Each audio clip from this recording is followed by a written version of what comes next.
This bank had survived for 233 years. It funded wars and empires. Then one young trader brought it all down. He was just 28 years old. This is how he did it. Our story starts with an ordinary young man. Nick Leeson wasn't from money or fancy schools. But he was sharp, eager, and hungry to prove himself. So the bank sent him far away to Singapore. There, he traded on the busy futures floor. And at first, Nick looked brilliant. His profits made him a star back in London. By the books, he earned the bank a fortune. They called him a whiz kid, a genius trader. But there was a problem only Nick could see. In Singapore, Nick ran both sides of the desk. He made the trades and he checked them himself. No one was watching over his shoulder. Then one day, a small mistake happened. A tiny loss, easy to fix if he reported it. But Nick was afraid to look weak.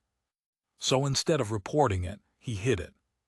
He buried it in a secret account, number 88,888. He told himself he'd just trade his way back. But the harder he tried, the more he lost. One bad bet led to another, and another. The hidden hole kept growing in secret. On paper, he was still the star. Nobody knew the truth was buried underground. By now, the hidden losses were enormous. He needed one big win to cover it all. So Nick made a massive bet. He bet that the Japanese market would stay calm. He bet bigger than ever before. And for a moment, it looked like it might work. Then, on January 17, 1995, disaster struck. A massive earthquake hit Kobe, Japan. The market didn't stay calm, it crashed. Nick's huge bet was now a disaster. A smart trader would have stopped. But Nick doubled down instead. He kept betting the market would bounce back. It never did. The losses became unstoppable. By early 1995, the hidden hole was bottomless. The losses had grown to over £800 million. There was no way to hide it anymore. Panicked, Nick left a note and ran. Back in London, the bank opened its books and found a hole too deep to ever fill.